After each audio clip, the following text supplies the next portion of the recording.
Hey everyone, this is Triple Play Fantasy Beyond the Analyst. I am your host, Zach, at FF Chalupa Batman. I am joined today by Chris Allen. He is a contributor for 4for4 Football, Footballguys, established a run in NBC Sports Edge. How are you doing today, Chris?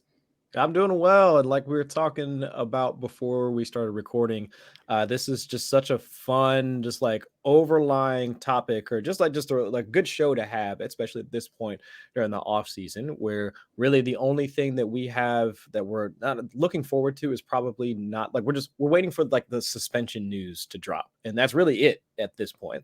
Like no injuries, no most people are already over the Traylon Burks having asthma and OTAs and like all this other like BS that's probably not going to matter within the next 3 to 4 months or so. But so it's just like a time for us to kick back and just talk about life or whatever. This is like our on the couch like off season or part of the off season. So I mean, I really appreciate you bringing me on, Zach. I really do, man. No, thanks for your time, and just it reminds everyone of remember when Jamar Chase couldn't catch a NFL football last Right. offseason? And didn't matter. Now did it? No. So like Chris was saying, we are not here to talk fantasy takes or even really football takes. We're here to get to know Chris a little better. So this is episode 24 of this series. So if you have missed the first 23 episodes, one, what are you doing? Two, you should be subscribing, following, liking. Go back and watch all those great interviews. It's been a lot of fun. We still have plenty more to come this offseason. But today we're going to get to know Chris a little bit better beyond the analyst. So Chris, we got to start off with an easy one first, I think. So you cover different facets of fantasy football, but I believe your first piece of content was about how weather impacts fantasy football scoring. Is that correct? Yeah, it was. Mm-hmm. So where did the inspiration to focus on weather come from? It came from having a couple of conversations with Matt Harmon. At that point, he was still working for NFL Network. Now, like what Yahoo Fantasies got through his own site for reception perception, and that was when reception perception was in like its early stages. Like remember when he got big? This is what like in like the 2016, 15-ish time frame for Allen Robinson's like first like breakout season when he was still with the Jaguars, and then like the year after that he called like Tyler Lockett like breaking out like almost immediately after that, and people started calling it the Harmon bump. Like whenever he was like really big on a wide receiver, people were talking about that. But at the time, so this was like 5-6 years ago, I was just and I still am, not to say that I was just like I was just a fan of fantasy sports, and I've only been playing fantasy football since around like the 2011 like 2012 timeframe. So I don't have like decades of fantasy football experience, or I didn't even used to play Madden as a kid. This is just a completely different world, like for me, like listening to a number of these analysts talking about their backstory. But because I was a fan of the podcast, they were hosting a league that happened to be going on. It was just like, and if you submit some sort of funny comment or something like that about the show, you get into the league and you get to play with like any one of the analysts that were there at the time, Matt Franciscovich, Marcus Grant, Matt, all the guys that were there, Alex Gelhar, all the guys that were part of the crew, or man, like they had a nickname for themselves as well. I can't now, it completely escapes me. It'll come back to me later. But I got into the group, I got into the league like with Matt, and there was a game, and it was the like the Washington team that was going up against Baltimore, and Deshaun Jackson was supposed to completely light up the Ravens secondary, because the cornerback, and I still remember Sharice Wright was the cornerback at the time, and he was like playing terribly and all this other stuff. And so everybody was expecting this was going to be such a big game for him. And I think like in that particular game, like Deshaun Jackson finished from like, it was like maybe 3 for 60, 4 for 60 or something like that. He didn't meet expectation. And I remember hearing the post analysis, like post fantasy analysis from that game. And it was like, well, the winds were high, like in the stadium and like in the Baltimore area. And so that's why he didn't have a good game. And like I saw that in like the very first time like I heard any sort of weather analysis, I just kind of like, it was like one of those like you turn your head to the side, because when the information like hits your brain, you're just like, that doesn't compute. Like I just don't understand like why that's a thing. And I remember emailing both Matts and was just like, has anybody ever done this sort of analysis before? Has anybody sat down and looked at, well, if it's the weather, or if like the wind speed is this, or it's this cold, or like it's raining this hard, or whatever the case may be, like has anybody actually sat down and like done this sort of analysis? And even doing my own like casual Google search, like people have actually taken it to the point where I've seen master's thesis studies like presented on this type of analysis, but nothing that's on a weekly basis, nothing that gets down to, well, it's this week, it's this matchup, this is the conditions that are in the stadium, whatever, whatever. And so I've always noticed that in order to really make your way in the fantasy community, you have to have not just like solid football takes. I think everybody has solid football takes. And I think even the people that don't have solid football takes, you're never going to get any traction like in the community. If you're just like firing off takes, you're never going to make it. I mean, the hot takes will probably get you a few likes like here and there, especially at this point in the offseason, because we have so much other bullshit to argue about anyway. You'll probably get a few clicks like here and there. But unless you have a solid process, unless you have a way to show your work or show your results, because if you're coming up with these hot takes, they better be hitting. So you better be able to show betting slips. You better be able to show the number of leagues that you won. If you've taken down a main event like FFPC league or something along those lines, okay, fine. You can spout off at the mouth like whenever you want to. But I wanted to have some sort of niche role like that at least makes my content like unique, or it makes what I write about unique. And then also just my general style of writing. I have a technical background. I've been an engineer for almost like 15 years now, which makes me feel old.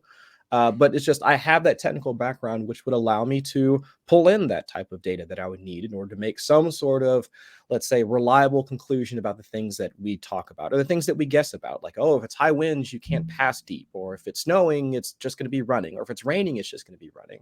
So all of those cliches, or all of those things that we talk about when it comes to weather, it was just like I could kind of be that guy to say like, oh yeah, well, for most cases, yes, like the cliches that we fall back on, those things tend to happen, but in some cases they don't. And why does that not happen?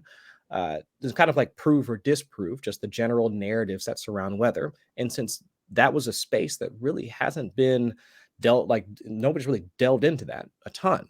So I just kind of took it upon myself to do it. And it's just kind of allowed me to, I guess, have a louder voice in the fantasy community, because people do tend to come to me like for those specific questions, whether it's people that have a redraft stance in mind, or I've even had the chance to talk with Adam Levitan and some of the other guys that are like more a greater part of the DFS community. So you can get like that betting angle, like side of things. I've talked with Connor Allen from 4for4 about like that aspect of things too.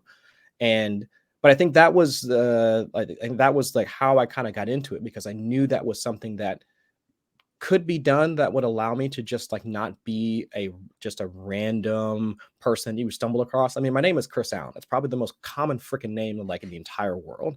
So I needed something that was going to be different like than most other people. So that's why I see Chris Allen FFWX, like, because I have at least that weather portion or something unique that would allow me to at least be, somebody that might stand out a little bit from just your random dude that's spouting off, oh, I'm retweeting this article I just wrote about why T. Higgins is a good buy like this year. It's like all the other stuff that you see at this time of year. So just something a little bit different that I thought I could add to the fantasy community. No, that's great. And weather is definitely it's a niche. And we don't see a lot of it. It has been a little more popular recently, especially with DFS coming and everyone trying to find that edge. Yeah. So no, that's great. And to kind of transition from, I guess, like your niche passion in fantasy to your passion outside of fantasy is beer, and you're a home brewer. So how did you start that hobby? So a buddy of mine, actually, so what got me into it was playing poker. I'd met a guy that used to host a poker game at his place every Tuesday or Wednesday. Actually, like I had so John Daigle that works with me over at 4for4, also Justin Edwards that works with me at 4for4. They're both in town this past weekend. And we were discussing we were trying to have a card game, but just now all the folks that we used to play with are just so old and we have kids or whatever, like schedules are impossible to get everybody together at once. But it was a card game, and the host of the card game, he and I, we hit it off because like our wives, like, we're kind of like not close friends, but at least they got along. Our kids were like, fairly close to the same age, at least around to the point where they could kind of play together. And that was one of his hobbies. And whenever we play cards, that was one of the goals of playing cards, was that you wind up having a few beers, like as you're sitting there playing poker with 8 or 9 other people. And he would always have one of his homebrews around, and he'd let me try some, and I'd be like, how'd you make that, how'd you do that? And he showed me his equipment, and we, like, was me, him, and one of our other mutual friends, on a random like Saturday or Sunday, we would all get together, get our families together. Our wives would be sitting inside, chatting this, that, and the third, and our kids would be outside, like running around out back, and we just be in his garage, shooting the shit for 5, 6, 7 hours, and it was a good day. I mean, that's just a hell of a way to spend a day with some buddies, just talking, brewing beer, debating this, arguing about that, or whatever. And it was just, again, it was just a fun time and a fun hobby that I just continued doing it despite the fact that we couldn't always get together afterwards. And home brewing, I think, is one of those hobbies where if you enjoy experimentation, like if you enjoy cooking, or if you enjoy just being able to create something that you like to share with other people, because me personally, I like cooking. And I also like being able to take something that's well known, but then add my own sort of twist to it and like change it so that it becomes something that's mine. It's like 90% of the thing that most people like, but it's just a little bit off. It just adds that my own like Chris Allen like kick to it. And that's basically what I've done like for most of home brewing. I tell people a lot. I've been home brewing since like the 2010 ish time frame. So it's been about 11, 12, 13 years, like somewhere in there. And I could tell you plenty of what not to do when it comes to home brewing. I am no expert. I can give you a litany of things of what not to do. But if you were to sit down and ask me like, oh yeah, like how many pounds of this do I need? Like, do I have to use like this exact yeast strain, all this other stuff? Shit, I don't know. We can look all that stuff up on the internet. I'm sure there are plenty of homebrewing calculators and like different websites and forums that you can go to in order to figure out like the exact things that you would need. But from a process standpoint, that's where like I can really like sit there and help you hone in on the things that could be a flaw, could be a leak in your game, or whatever, whatever the case may be, because that's really what it's all about. And it's the same thing with cooking. I mean, sure, you might not have all-purpose flour, and you might have like almond flour instead, or just something else like in your cupboard. And of course, you can probably like pick up your phone and say like, okay, what's the substitute ingredient for this thing that I don't have right now? And it's fairly similar with home brewing. It's just, again, you're making slight adjustments in order to suit your taste, or suit what you have on hand. And after a while, like I've gone from drinking nothing but the most bitter of IPAs, because when I first started getting into craft brew, like I said, this is around like 2011-ish time frame, I was as douchey of a craft brew like type of person as possible. I was like 100% like beer snob. I was probably like maybe uh a couple of pairs of jeans and some boots away from looking like a hipster with like the cuff jeans and all that, like going to a brewery, just because I really wanted to, like, whenever I get into a hobby, like I dive in feet first. I mean, look at what I've done with fantasy football. You can see what I did with like homebrewing as well. Just you can imagine that, where you're going to like almost every brewery that you can go to. You're sampling all of these beers, and because like IPAs were like the big thing, that would be all that you drink. So you wind up with that bitter beer taste. And I can't stand IPAs at this point. I haven't.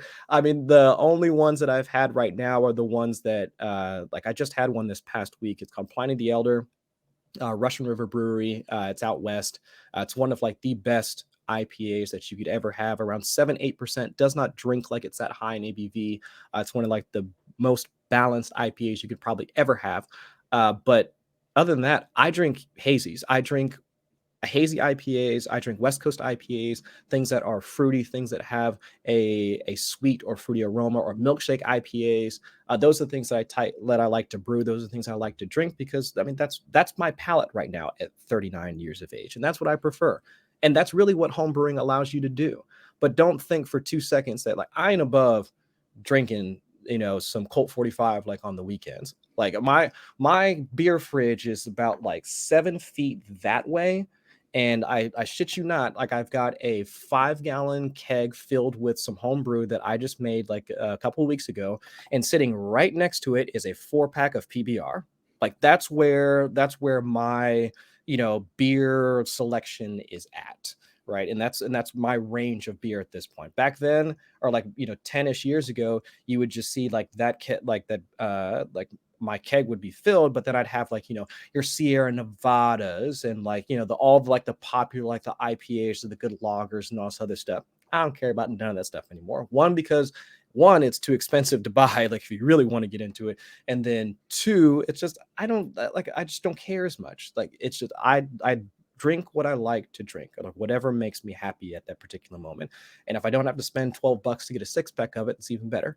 So I think overall, like, home brewing is like one of those hobbies where, sure, I'm the one that's stuck drinking 5 gallons of a particular brew, but it is one of those hobbies that allows you to give it to other people that are interested in it. Like, I've sent off growlers to shoot. I just mailed off. I've mailed off growlers to like my buddy Adam Wildy, that we've been friends for like 5, 6, 7 years, however long we've been friends now. He lives down in Maryland. I've sent stuff off to Matt Harmon. I've sent stuff off to Marcus Grant. I mean, it's just like people that are willing to allow me to like know where they live at. I mean, if they want to sample my stuff, more than happy to send some. Shit, Zach, give me your address after we live. I'll send you a growler too.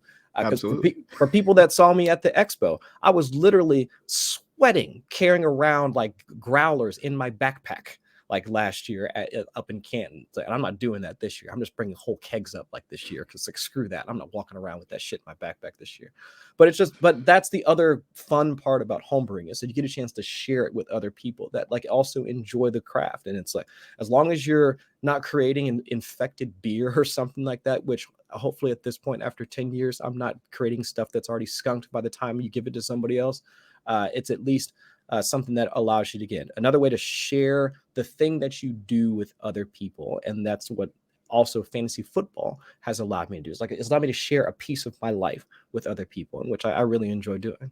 No, that's really cool. And I think I probably enjoy your home brews, because I'm not an IPA. I don't like the bitterness, but like I was telling you before we hopped on, like I enjoy hazy IPAs. I just started getting into those pretty recently, because they are a little fruitier. It's not as strong in that bitterness, but still flavorful. That's what I'm looking for in a beer. Something easy to drink, something you can just enjoy. Dude, I've got I've got my fermentation chamber. So fermentation chamber, for those people that don't know, it just like holds the temperature at like a specific spot, or like in a 5-degree-ish range, like for as long as you need it to. So in my fermentation chamber, which is another like 6 feet that way, I've got a bucket filled with a mango infused hazy IPA. It's about 5.5% ABV. I mean, you could just pass out drinking 12 or 13 of these things, where I legitimately put 4 pounds of mango into the beer. So unless you're allergic to it, like, you would probably enjoy it. That sounds delicious. I'm down in Florida, so it sounds like a perfect, refreshing beer in this hot, humid climate right now. Yes, sir. Yeah. So how often do you brew? Like, is it like, what's the cycle of a brew? So at least right now, the process, I've got it down to where it takes me about like 5.5 to 6 hours, like almost like start to finish, like where I'm like done cleaning everything up in about like 6 hours, as long as I don't screw something up in the process, which, not gonna lie, it happens every now and again, but about 6 hours to have it done. And then, like I said, because I brew in 5-gallon batches, and unless I'm at the point where I'm mailing off a bunch of growlers, I'm stuck with 5 gallons of it. I don't drink too terribly often, so like just on the weekends. So it does take me a little bit. So unless it's about because around this time of year, I go to a brewing competition down in Cincinnati like every year. That's actually literally like the week after the expo up in Canton. And that's a keg only competition. So that's where I typically brew a little bit more, like around this time of year, where I've got at least two more brew sessions already lined up between now and the beginning of August. But once it gets into, especially during like the football season, I ain't got time to be brewing, man. Like, especially not on like Saturdays. I'm already wiped from the entire week of creating content. And then Sundays, you're already gearing back at either watching the games like all day, because I have to take notes. And then I typically do like a recap show for NBC Sports Edge. Or I'm just gearing up for my articles that I have to have like ready to roll like by Monday evening. So it's just during the season, not an option. But almost immediately after, I think I brewed as early as maybe January, February, shortly before like the Super Bowl, just so I could have something like in the fridge. But then afterwards, I didn't start brewing again until May. So it just depends on like how much free time that I have, which during the season is not a lot. That makes sense, but it sounds great to get a nice fresh brew right for the Super Bowl. Oh hell yeah, yeah. You can Even even like team it for the regardless, teams. regardless of the results, because I'm in like Southern Ohio. Well, you can see like the hat sitting behind me, so it's just like, yeah. I mean, regardless of the result, that was good to have something on hand, like at that point. Fair enough. And now to kind of transition it back to fantasy football content creation. I know you've mentioned before that you get anxiety from networking, but why is networking so important in the fantasy football content space? Oh, because I think there's one way that you can go about doing it is if you have the um I don't know what the term is, but at least if you have the fortitude and if you're not as like burned with anxiety like about putting yourself out there as I am, the right folks will notice and they will just like reach out to you like on your own, because they'll see your work, they'll see your tweet threads, you'll see your articles, they'll see your debates with other analysts, as long as you're not being a jerk about the debates on Twitter, which tend to happen like quite frequently, which is why I don't get on there too terribly often. But all the other stuff, like they will see your presence, they will, I mean, there's really just no other way to go about it. And that's where again they'll reach out to you, and then you can start to build that sort of network like that way. Mine has just kind of come organically, like through my writing, through doing shows like this or like the other podcasts that I've been able to be a part of, where they can see you and where they can hear you, and then like that's what helps start that dialogue. But I think that the real reason like why it becomes important is that you do have to be challenged at some point, like in this fantasy industry. Like they're not challenged in the way that like you have a wrong take, so like I'm challenging you, but it's just being able to also form thoughts. Like, and by form thoughts, that means like how do you distill your whatever like thoughts are up here into something that can be understood by somebody else. And like and by networking, it allows you to get like different perspectives and like different ways of being able to either analyze data or even how to communicate like said data and how to communicate those conclusions, which you might not have if it's just you talking to yourself or you throwing your tweet threads up there or whatever the case may be. And so it's become like one of those I don't know, double-edged swords, like where you do have to be able to do that, and we're at the same time trying to make sure that you're keeping to your own content, like it's staying true to yourself, and without having to, I guess, really, I don't know, change the way that you do things. I think that's where it becomes like really important. But I think at the ultimate end of the day, this is a community. I mean, being able to like meet folks like you, like being able to talk with just like fans or people that just have questions or just like more casual, or even up to the people that work for like the ESPNs and all that. I mean, this really is a community. Like we're all excited about football. Like we're like literally it's like sitting here talking about freaking football like in like late June, like early July. Of course, like we're like degenerates about the entire thing. But it's just, especially once we get into the season, or like when but it's just we're all excited about this game, and we're all excited about this game within a game on top of that, and the stories that come out of it too. And so being able to go back and forth with somebody over players or situations or statistics, or like how you analyze data, or like how you write, or just like all the other aspects that go into being a content creator, that's something that honestly I don't see why you would want to do, like go through all of this labor without wanting to share that with other people, without wanting to talk about it like with other people. I mean, if you're just fine like firing off these takes into the world without any sort of interaction with anybody other than a person that's going to follow you on Twitter, then I don't know what you're doing here, like, to be quite honest. Because like I've found like I've been able to meet so many fun people and like create so many good relationships with other people. That's the community aspect of being in this industry that I don't think you're going to find too many other places, to be quite honest. Like I don't know of other people or like other industries. Like I've been in the technical industry since like 2007, 2008. Like I've been in the engineering industry. I don't run home and like hop on social media like ready to talk to my colleagues from work and like all this other stuff. Like I don't do any of that shit. But I will, pick up my phone and like look at this DM thread of people like sharing like ridiculous gifs and memes over something that just happened over Sunday night, because we share those inside jokes, because it's about this thing that only we really understand. Like whether it's I don't know, whatever event like happens to happen like during an NFL game, or whatever news happens to come down, like we're the ones that share that inside joke, where it really does feel like once you leave your desk, once you put down your phone, or once you're basically like back in the quote unquote real world, the people that you actually physically see, for the most part, they don't share that same inside joke. Like they're not on the same wavelength, and they don't see the game like the same way that we do. Like I've tried to talk statistics and I've tried to talk fantasy with folks that at my actual job. Like I've really had to, like, it's almost like a moment where it's almost like an out of body experience where you've gone too far, because as you're talking, you can see the reaction like on the other person. You can just see their eyes glaze over to the point where it's just like, oh shit, I've lost them. Like I'm talking about yards created. I'm talking about yards after the catch. I'm talking about efficiency metrics, and oh shit, they're gone. Like it is gone. Like you've gone past their knowledge of football to the point where they don't know a damn thing about what you're talking.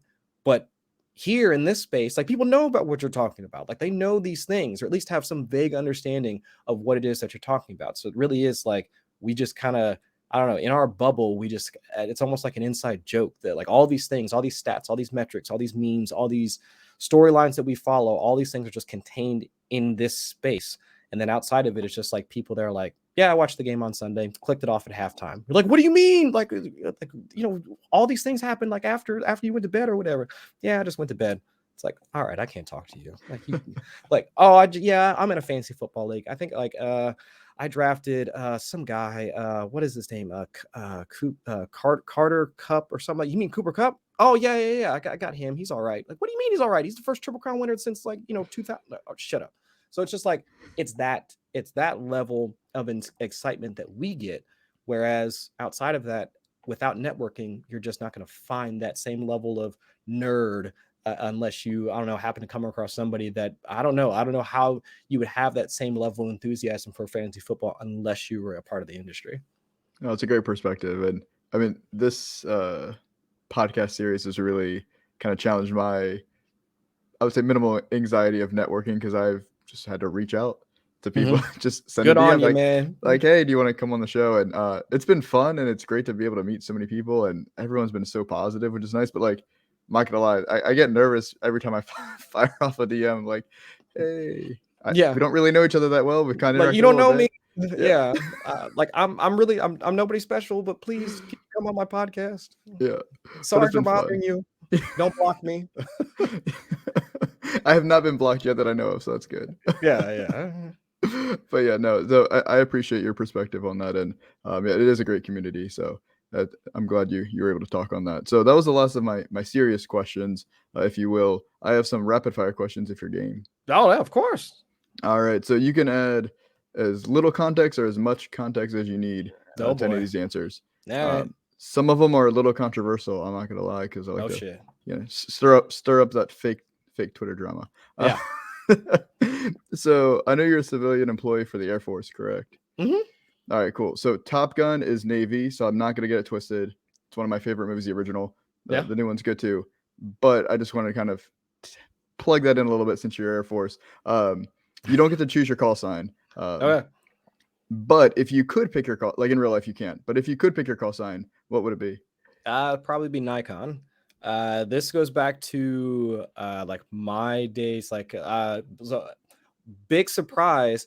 I used to do online gaming like competitively, like back in the day. Like, go figure, like freaking nerd, like engineer that also does like fantasy football analysis, like for fun, and now it's for like a part-time job.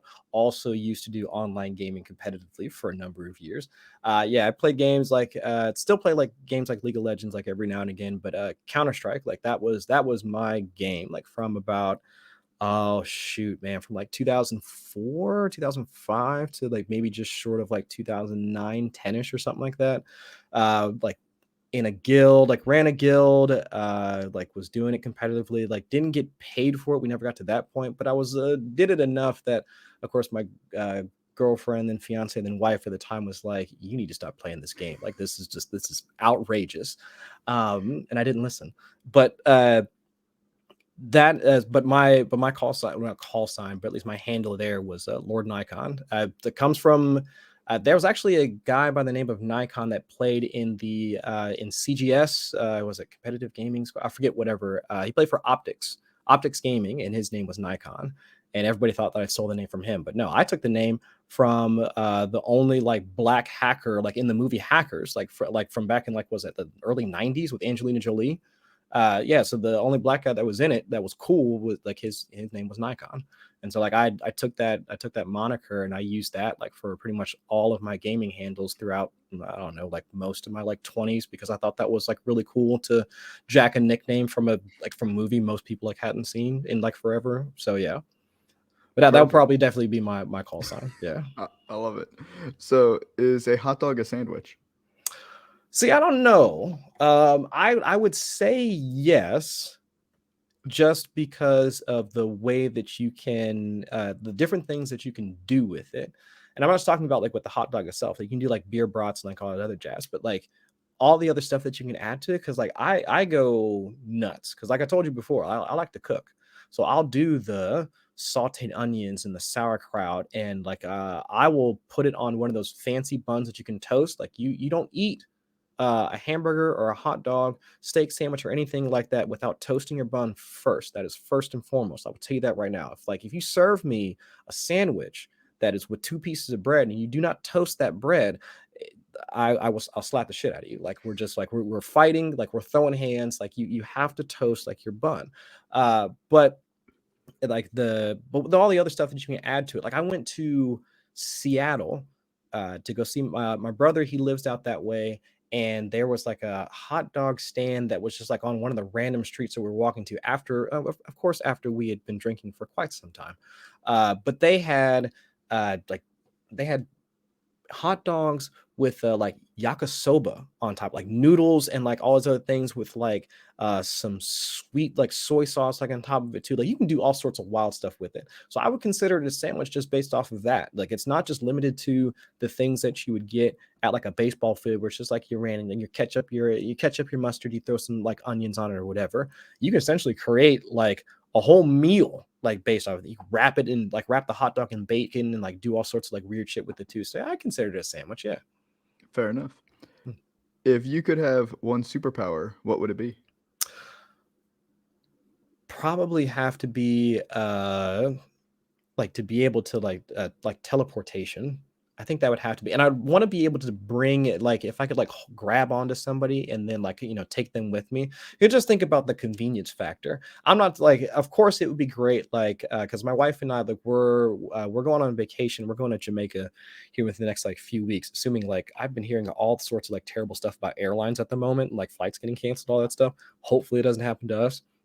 But of course, it'd be nice if I could like we could just like get up on the day that we're supposed to leave, and then I just grab her and do like one of those like Doctor Strange like sling ring type of things, and then we just like walk through a portal and then we're there like in Montego Bay. Sure, absolutely. I mean, that of course would allow you to see so much of the world, different cultures, and all that. But what if I could just cut my work commute down to just like the blink of an eye? Think about that. You know, like of course, like especially with gas being the way that it is, just like all the convenience factor about the shit that you normally do. And I think that's what some people always think about getting superpowers, and they're like, oh, think about this abnormal shit that I would do with these superpowers. Just think about the normal stuff that you could do with your superpowers. So you mean I can just like, even though like literally for me, we've got do you guys have Kroger's like down there? What do you guys, Costco, or what do you guys Yeah, have? we have Kroger. But Publix is really popular in Oh, Florida. Publix too. Okay, there's literally a Kroger's across the street from my house. Now, I'm lazy enough that I still, if I had teleportation powers, I would 100% teleport like from my house, like go to a Kroger's. But just like the dumb stuff, like oh man, let's see, I forgot my sunglasses over my parents' house. Be right back. Like like they're and gone. It's just like those types of things where it's just like the convenience factor of being able to have a superpower like that. It would just make my life like so. It'd just be so much easier like that. Outside of the added perk of being able to just travel across country or to and from like to whoever and like in the blink of an eye, but just convenience, that's the superpower that I would want. No, I like it. Efficiency and fun. Yes, exactly. There you go. So if you could go out for drinks with any celebrity, who would it be and what beer would you pick to drink? So any celebrity, to be quite honest, like one of the celebrities that let's say, can I make like alive or dead, or they have to be alive? Doesn't matter. Whatever you Doesn't want matter. All right. I always wanted to sit down and have a conversation with Chadwick Boseman, like before he passed. Like not just for what his role was like for Black Panther, which I think for a movie that, I mean, of course, like I've been, again, not a huge shocker that I'm a Marvel fan like too, or a comic book fan, because I'm such a big ass nerd. But I think that particular movie and the way that it was done and the way that he portrayed like the character and all that was done in such a unique way, in such a well told way, that I mean, he was an icon, like to the point where you could almost see it, like he was almost like beaten down with the fact of having to walk around doing the Wakanda Forever like symbol, like almost like 2 years after Black Panther came out. But we also saw him do so many other roles like after, like outside of like the Marvel universe. I mean, from what was it? Oh man, like let's see, Big Mama's. No, I forget the name of the movie. Did like shortly before he died, but he also did like a number of just like iconic or like iconic figures within African American history. Him and Daniel Kailua, the guy that was just in Black Judas a couple years ago, like those types of actors that have now brought life to stories within like the Black community that you probably wouldn't hear about or read about, just because, I mean, you can talk about like the whitewashing of like Black history, and that's like a whole other podcast. But I think just like those types of actors that have gone through, read these stories, met with the people that were a part of like those things, like from like the 50s, 60s, and 70s, which like ain't too terribly long ago, but that have also been able to bring those types of characters, like bring those stories to life, that we've been able to see them in a way that it's like, man, like there are these things that have happened like within like the US history and in black and African American culture that most of us just wouldn't know unless we, like, once we see the trailer, you pull up the Wikipedia page and you're just like, oh my God, like this thing actually happened. Like this is a thing that really happened. So it's just, I always wanted to sit down and have a conversation with him about what inspired him to take on like those roles, or what inspired him to really be a part of those types of projects, like outside of the fact that he already knew he had, let's say, like a breadwinner and being asked to be a part of the Marvel universe. And I just thought that like the things that he had done and things that he tried to take on like shortly before his death were so commendable that it's just, I don't know, he was a huge inspiration. I was really sad to hear about his ailment, really sad to see that he passed as well. So yeah, I'd love to sit down and have a, I don't know what I'd drink that I'd have with him though. I don't know if he's really a beer guy, just like looking at him, I don't know. But I'd probably have a beer with him, like absolutely. That's awesome. No, I love that answer. You know, he was a great guy, great person, and that would definitely be an interesting conversation to have with him. Yeah. And then we'll wrap it up with one more. Who is your all-time favorite Cincinnati Bengals player? Oh, it's Ocho Cinco. It really has to be. Like AJ Green, I think, was the second coming of Ocho in that, and like I mentioned beforehand, like since I've had just a number of conversations with guys like Matt Harmon that are just so enthusiastic about wide receivers, I think that bug just kind of like leached onto me too, where it's just been a position that I've really loved to analyze, I've really loved to watch, because I know Matt Harmon's like top, like his favorite receivers in the game, like Devontae Adams, like Stephon Diggs, like those types of guys that have that ability to essentially make route running look like you're almost playing basketball, where you're almost trying to like, dribble and like, use your handles to like to get around a player. And I think for me, before I even knew fantasy football was in my future, I loved watching Ocho Cinco play. Like I loved watching Chad Johnson like on the field, because it didn't make any freaking sense. A guy of that size and like his build to be able to move the way that he did, and to be able to beat man and press coverage the way that he did. And on those teams, like where, I mean, for a while, I mean, with his connection with Carson Palmer, I mean, the Bengals they weren't great, like in terms of the overall NFL rankings, but as a Cincinnati fan, like you kind of felt proud to be a Cincinnati Bengals fan back in like the early aughts. And that was when I first started following the team. When I moved to Cincinnati for college, that's when I first started watching the Bengals, and I kind of got indoctrinated into being a Bengals fan, which was like painful for the last at least like 10 to 15 years, but still paid off like this last year for the most part. But like Ocho, I think, was that guy for me. I think it was almost the same way that some folks probably looked at Des Bryant or Terrell Owens, like those guys that one had the physical prowess to be just a force on their own on the field. It's just that with T.O. and with Dez, like they had the quarterback play to really let their mouth continue to run, like that motor continue to run like afterwards. And so I know a lot of folks soured on Ocho and he became more of a detriment at the national stage, just because he had the grill, he had the changing his name like Ocho Cinco, he had like the Ocho Cinco like a name on the back of his jersey, and all these other things that like made it seem like he was this massive distraction to the team. But he's in my hall of good or hall of very good. I don't think he'll definitely doesn't have the accolades to even be in the Hall of Fame like discussion.